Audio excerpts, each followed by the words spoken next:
안녕하세요. 세레나의 K-POP 캐스트입니다. 한 주 동안 잘 지내셨나요?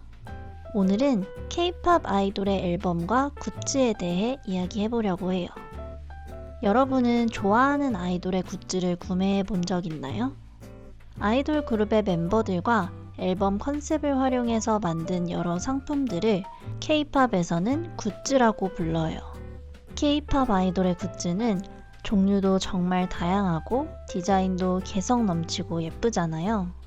예전에는 아이돌 굿즈라고 하면 팬들만을 위한 물건이라는 이미지가 강했지만 이제는 팬이 아닌 누구라도 사고 싶을 만큼 완성도 높은 디자인 상품이 된 것 같아요. 저도 굿즈를 많이 사는 편은 아니지만 인형이나 키링, 시즌 그리팅은 몇 번 사본 적이 있는데요. 그때마다 퀄리티가 좋아서 늘 만족스러웠어요. 요즘은 아이돌의 앨범 자체도 굿즈화 됐어요.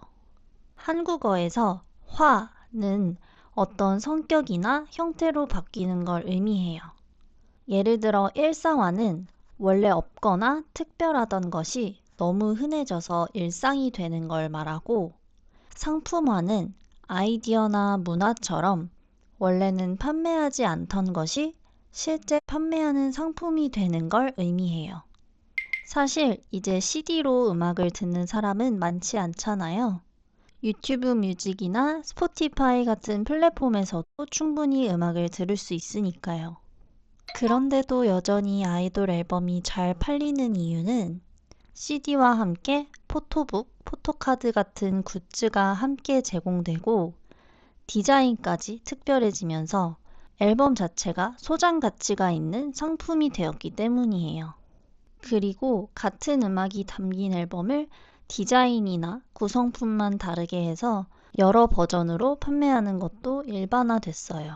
그 중에는 정해진 수량이나 기간 동안만 판매하는 한정판 버전도 있어서 팬들의 경쟁이 치열해지기도 해요. 심지어는 앨범 자체가 평범한 사각형 모양을 벗어나 새로운 형태로 만들어지기도 해요. 예를 들어 NCT 위시의 앨범은 키링 인형 형태로 제작돼서 가방에 달고 다닐 수도 있고 NFC 태그를 통해 음악도 들을 수 있게 했어요.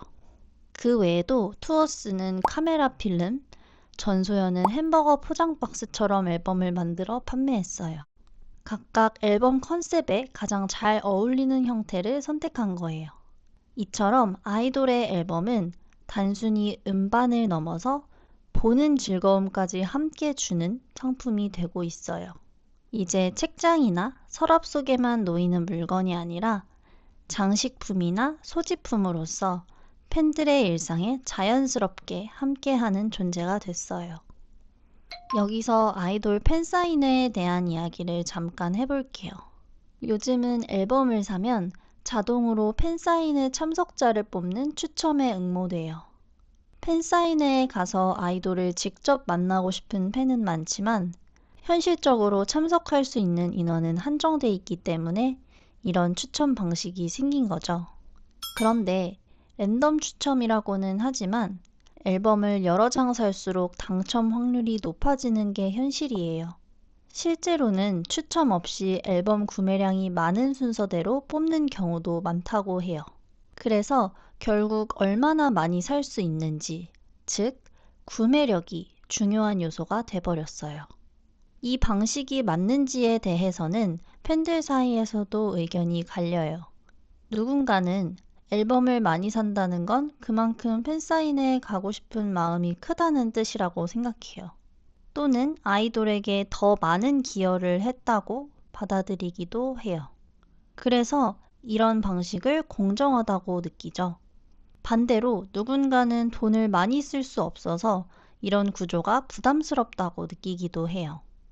게다가 오직 당첨을 위해서 앨범을 대량으로 샀다가 그대로 버리는 경우도 많기 때문에 환경 문제에 대한 지적도 나오고 있어요. 한편 코로나 이후에는 영상통화로 진행하는 팬사인회도 생겼죠. 줄여서 영통팬사라고 해요.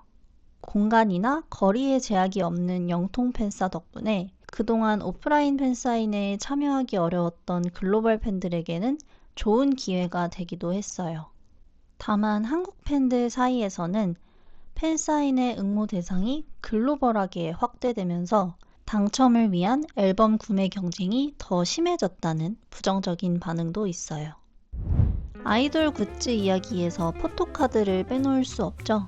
한국의 K-팝 팬들 사이에는 포토카드와 관련된 다양한 문화가 퍼져 있어요. 팬들끼리 서로 갖고 싶은 포토카드를 교환하기도 하고, 포토카드를 보관하는 투명 케이스인 탑 로더를 예쁘게 꾸며서 자랑하는 탑구도 유행이에요. 또 맛있는 걸 먹으러 가거나 여행을 갈 때 최애 포토카드를 함께 찍어서 올리는 예절샷 문화도 있죠. 이건 맛있는 음식을 먹으면 트위터에 사진을 공유하는 게 예의라는 트위터 예절에서 시작됐어요.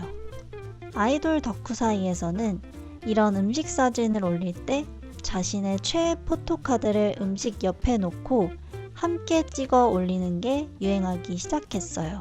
그리고 그게 점점 굳어지면서 예절샷이라는 이름으로 하나의 아이돌 덕질 문화로 자리 잡게 된 거예요. 예절샷은 아이돌 팬들이 최애를 향한 자신의 마음을 표현하는 방식인 동시에 팬들끼리의 만남과 교류를 기록하고 인증하는 문화이기도 해요. 서로 다른 아이돌을 좋아하는 팬들이 만나서 함께 밥을 먹으며 시간을 보내고 각자의 최애 포토카드를 꺼내 함께 사진을 찍는 거죠. 이처럼 굿즈는 팬들에게 추억을 만들어주고 관계를 이어주는 역할도 하는 거예요. 여러 아이돌들의 굿즈 중에 절대 빠지지 않는 것은 바로 멤버들을 캐릭터화한 인형이에요. 이건 지난 에피소드에서 얘기했던 모회와도 연결되는 부분인데요. 강아지나 고양이, 토끼처럼 닮은 동물이나 만두, 찹쌀떡 같은 물체에 빗대어 멤버를 귀여운 캐릭터로 만드는 거예요. 인형도 포토카드와 마찬가지로 예절샷을 찍을 때 이용되기도 해요. 이외에도 옷이나 액세서리 같은 실용적인 굿즈부터 슬라임, 스트레스볼, 인이어, 소형 게임기, CD 플레이어 같은 특별한 소품을 굿즈로 만들기도 해요. 요즘엔 앨범이 나오지 않더라도 상시로 굿즈를 출시해요. 콘서트 굿즈, 연말 연초에 나오는 시즌 그리팅, 자체 컨텐츠나 브랜드와의 콜라보 굿즈까지 종류도 정말 다양해졌어요. 시즌 그리팅에는 새해 달력이나 다이어리, 펜 등이 포함되어 있어서 활용도가 높은 편이에요. 그래서 저는 펜이 아니더라도 예쁜 시즌 그리팅이 있으면 종종 구매하는 편이에요. 그리고 흥미로운 점은 팬들이 직접 굿즈를 만들어서 나누거나 소량으로 판매하기도 한다는 거예요. 이런 굿즈들은 기획사에서 공식적으로 출시하는 게 아니라 팬들이 비공식적으로 만드는 거기 때문에 비공식 굿즈, 줄여서 비공굿이라고 해요. 비공식 굿즈는 보통 팬들이 자신이 직접 찍은 사진이나 직접 그린 그림을 활용해서 만들어요. 물론 아까 이야기한 캐릭터 인형을 직접 디자인해서 만들기도 하고요. 어쩌면 공식 굿즈보다도 훨씬 다양하고 생각지도 못한 기발한 굿즈들도 많이 나오는 것 같아요.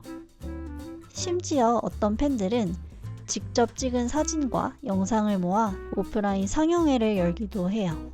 팬이 직접 아이돌의 생일을 기념하는 팝업 카페를 열고 컵이나 컵 홀더에 직접 디자인을 더해 굿즈로 만들기도 하고요.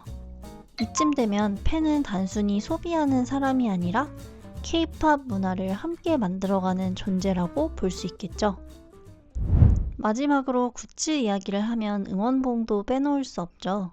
응원봉은 공연장에서 아이돌과 팬이 함께 교감하는 수단이기도 하고 팬들에게 내가 이 팬덤 안에 있구나 라는 소속감을 느끼게 해줘요.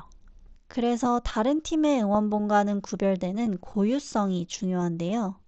예전에는 팀마다 고유한 색의 풍선을 들고 응원했었다면 점차 불빛이 나오는 봉 형태로 바뀌었고 요즘은 팀의 로고와 정체성을 담아 각기 다른 모양으로 만들어져요. 응원봉에 애칭까지 붙여서 부르기도 하고요. 여러분이 좋아하는 아이돌의 응원봉 이름은 무엇인가요?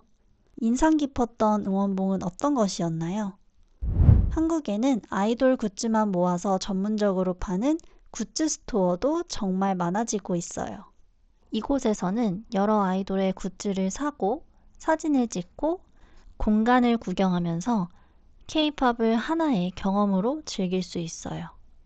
한국에 여행 오신다면 이런 굿즈 스토어를 한 번쯤 들러보는 것도 추천할게요. 세레나의 K-팝 캐스트. 오늘은 아이돌 굿즈의 세계에 대해 이야기해봤는데요. 재미있게 들으셨나요? 여러분이 정말 잘 만들었다고 생각했던 아이돌 굿즈가 있다면 저한테도 꼭 알려주세요. 여러분의 댓글로 함께 만들어가는 즐거운 K-팝 이야기 그리고 한국어 공부 시간이 되면 좋겠어요. 그럼 다음 에피소드에서 또 만나요. 안녕.